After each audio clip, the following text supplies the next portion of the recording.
It was 1996 when Subaru decided to combine station wagon garage ability with outdoorsy utility.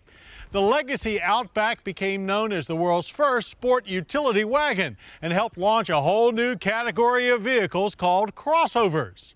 Since that time, mainstream crossovers have saturated the market, but the Outback has retained its unique and sporty wagon appeal, not to mention a growing fan base.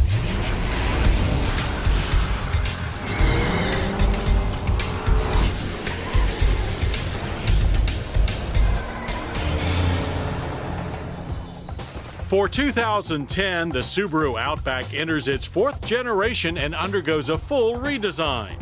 While Legacy is no longer part of its name, the Outback still shares its new platform with the sedan. This five-door is wider, taller, yet a hair shorter than before. Wheelbase gains almost 3 inches to 107.9, yielding a larger interior. And the new Outback isn't just stouter, it's more rugged looking, while also taking cues from the new Legacy. The front end starts with a more upright grille, flanked by expressive-looking Hawkeye headlamps. On profile, scuff-resistant lower rocker moldings and body cladding further convey the Outback's enhanced capability. But this is no poser. With 16 and optional 17-inch wheels, ground clearance edges up to 8.7 inches, giving it more off-road potential than many crossover rivals. Up top are standard roof rails with crossbars that swing into position only when needed, a segment first that helps minimize wind noise.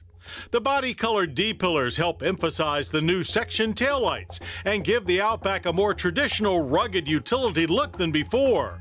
Hands down, this is the roomiest Outback cabin to date. It's also decidedly more upscale.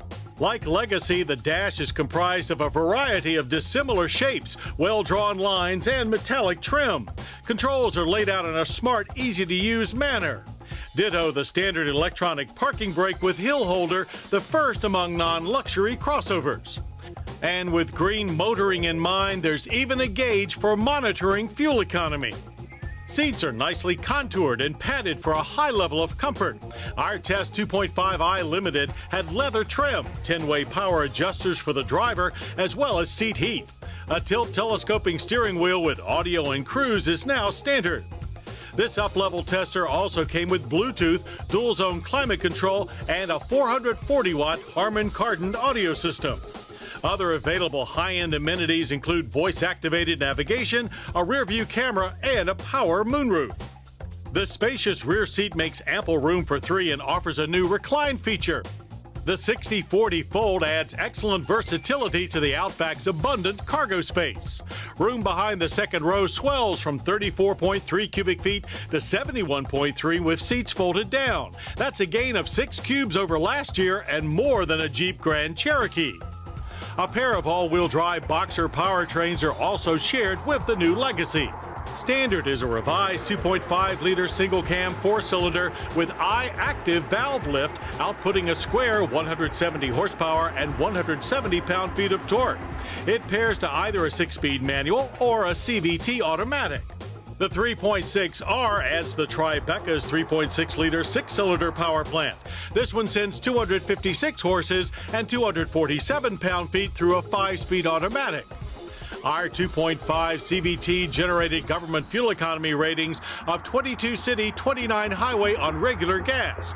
We achieved the expected 24.7 in real-world driving.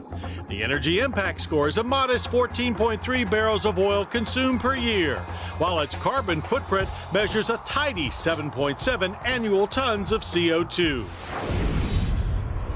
The downside to this environmental awareness is the long 10.1 seconds needed to get to 60 miles per hour. The quarter mile was equally painful at 17.8 seconds at 79 miles per hour. You can feel the Boxer's torque, but the CVT acts like a fire blanket.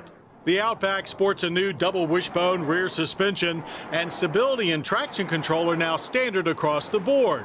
Still, handling is also no strong suit. Softly sprung, there's very little feedback through the chassis. Steering is numb and lazy, and the high center of gravity results in lots of sway and body roll. The Outback's brakes are four-wheel disc with ABS and new brake assist. Stops averaged a longish 133 feet from 60 to 0.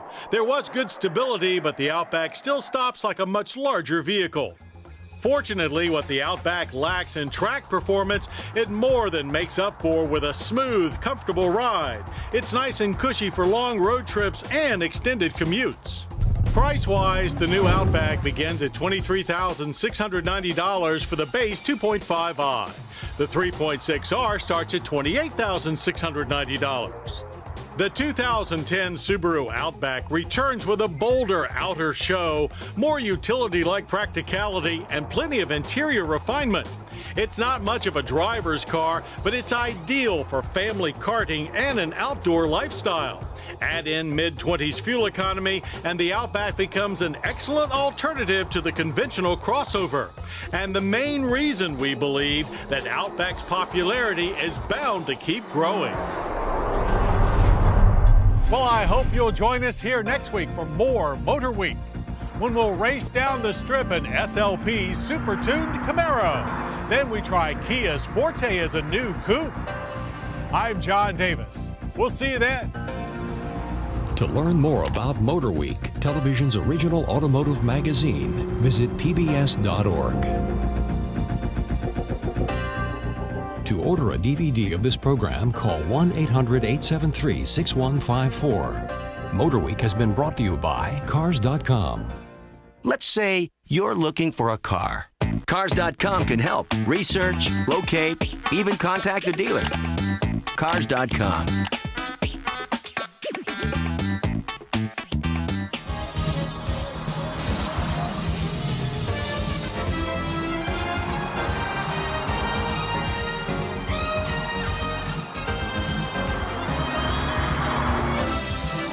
This program was produced by Maryland Public Television, which is solely responsible for its content.